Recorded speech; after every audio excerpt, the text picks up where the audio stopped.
Hi, I'm Dan Larson, and this is 1983's Michael Knight and KITT in 4 minutes or less. In 1983, Kenner released the Knight 2000 voice car. It's a 14-inch reproduction of the most famous talking car of the 80s, the Knight Industries 2000, or KITT.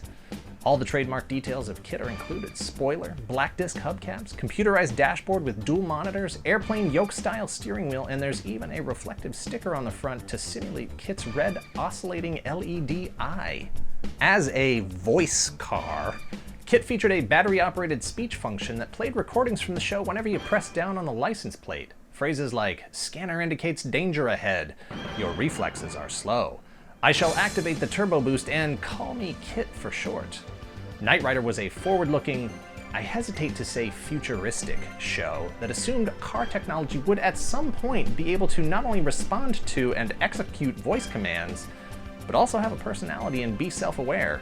30 years later, and this toy still has a larger vocabulary than my car, and I don't know if that's Kenner's fault for misleading me, or Pontiac's fault for not following through. Is Pontiac still a thing? No KITT is complete without a Michael Knight, and fortunately he was included in this set, although you could purchase him separately if you just wanted a little Hoff in your life.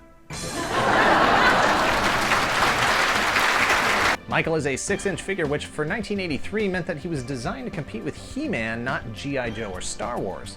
This may seem like a misstep in retrospect, but in retrospect, perhaps Kenner was forward-thinking, as Michael and KITT scale perfectly with the Star Wars Black Series and Marvel Legends that dominate the toy aisles today. Michael took a page out of the Star Wars articulation playbook and rolls out with 5 points of articulation, which is more than enough to sit in KITT's driver's seat dispensing billionaire-backed vigilante justice.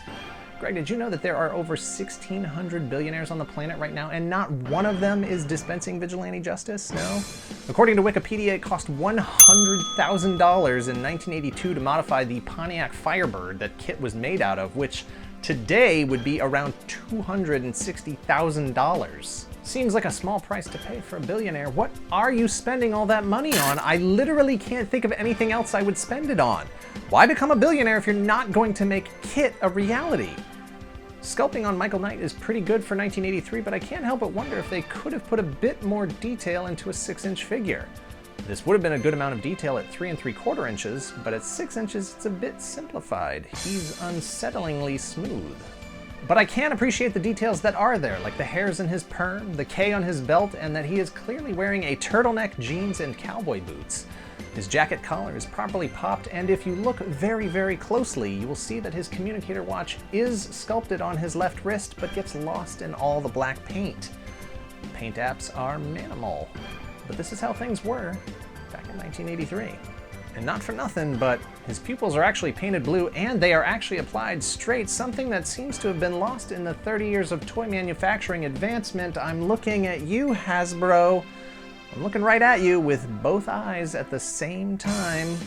Michael and KITT would have cost you about $25 back in 1983, but today a working, complete, good condition piece is going to run you around $50 on the secondary market, which isn't all that bad, all things considered. If you want the box, add another $30 to $50 depending on the condition you want in your collection. Kenner's Knight 2000 voice car and Michael Knight were pretty fantastic toys that suffered from a lack of other figures and accessories in the line, and incompatibility with the other popular toy lines of the era of popular toys. They stand alone as the only 6-inch scale toy representatives from a show that ran for 4 seasons and at the very least could have put out 2, 3 more figures. But they do look great on your vintage shelf, so if you have the opportunity, buy them, and if you see to, leave one for the next collector.